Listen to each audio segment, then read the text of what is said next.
Excellent. Once we have set up our super nifty format function, like I previously mentioned, now I would want to work on a single product. At the moment, if we click on a link, notice we navigate to products and then whatever is the ID. And of course, as I'm clicking on a different product, I'm still navigating to the same page, but of course the URL is a bit different because each product has the unique ID. And I would want to start by setting up the fetch function in the products because a lot of things are going to be exactly the same. Now, the difference, of course, is going to be what we are dispatching because at the moment we're working with the products with the whole array. Now, of course, we'll deal with a single product. And also, as far as this function, when we're fetching for single product, we won't invoke it over here. So we'll have to pass this down and then we'll have to invoke it when we set up the single page. So when the user navigates to the single page, then in the use effect, we'll fetch that single product. And then, of course, we will display it. But in this video, I would want to set up my fetch single product because, again, it's going to be extremely similar to the fetch product and also set up everything in the reducer. And then once we've got that out of the way, then, of course, we can navigate to the single product. So I'm going to come up with a name. It's going to be fetch single product, single, and then product. It's also going to be a sync function. We'll also pass in the URL. In this case, though, we'll dispatch, and the actions, of course, are going to be different since it is a single product. So I have get single product begin, which is going to set up the loading. Then we have success and then the error. Now, I guess before we set up the function, why don't we also set up the state values? Again, we'll go with single underscore product underscore loading. That will be equal to false by default. Then we're going to go with, you know what, I'm just going to copy and paste because I need to change these values around. So I'm going to say product and then error. Now that one will also be false. And then as far as the single product, it's just going to be an empty array, meaning, I'm sorry, it's going to be empty object by default. So those are my three state values. Then, of course, I would want to dispatch. And in this case, I'm going to go with type.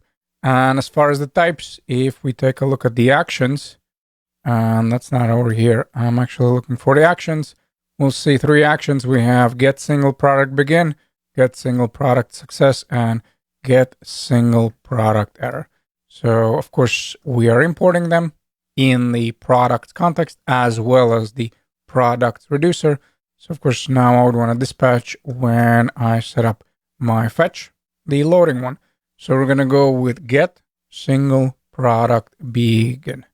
So we're going to go with get. And by the way, I'm just typing all over the place here. I need to go with get and then single product begin. That is what we're dispatching when we start loading. Then again, we're going to go with try catch. And as far as the error, it's right away dispatch the error one. So pass in the object here. And of course, the type will be get single product error. And in here, I'm still going to get my data. So I'm going to assign it to a single product. So let's go with const and then response is equal to await. And of course, we'll use Axios and get. We'll pass in the URL. So the one that's coming in as an argument. And then we'll create a new variable, const, and then single product is equal to response.data. Response.data. And in this case, I'm not going to console log anything because, again, it's extremely similar to what we did before. And I find that there's going to be too much repetition. And in this case, I'm going to go with dispatch. I'm dispatching an action. Of course, this is going to be get single product success. And as far as the payload, I would want to pass in my single product, the variable that I just set up. So once we have this one, now, of course, I would want to navigate to my product reducer and take care of all of these three actions. So let me find my reducer, product reducer. I'm done with an error. So that was the last one. And we're going to go with get single product begin. And in here, I'm going to say if and then action action, and then type is equal to get single product, not success. Sorry, we're gonna go with begin. If that is the case, I would want to do two things. I would want to return a state first, dot state, and then in the state, I would want to change two values. I would want to set loading to true and error to false, because we need to keep in mind that it's a bit different for single products, because there might be a case where you fetch for one product and you get the error, but you're not going to get the same error for a different product. So that way, you need to take care of the fact that if there is already error, I would want to set it to false by default. And then, of course, if there is actual error, then yes, I'll handle that. So what I'm trying to say, unlike the previous one where we had just loading to true, I also would want to set by default that error to be false. So we're going to go with single product and then loading to be true since we start fetching. But just in case there's some old error that's still sticking around, I'm going to go with product, single product, and then underscore error is equal to false. So that's going to be my loading one. Then, of course, I also have action, and then dot type is equal to get single product success.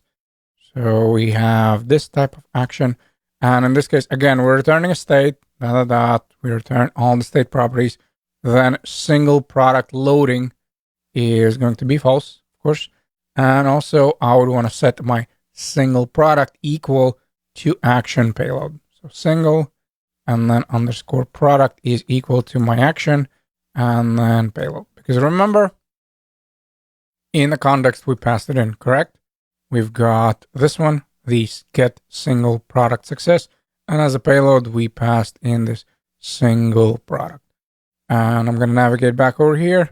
And the last one I would want to handle, of course, is the error, where I would want to flip it, where the loading will be false and then the error is going to be true. Now, in order to speed this up, I think I can just copy this one and change the value. So this is going to be error here. So error, like so. And then as far as the state, like I said, I'll flip the values. Loading will be false if there's an error, and the error will be true, like so. So, of course, I can save it. And next video, we'll start working in the single product page.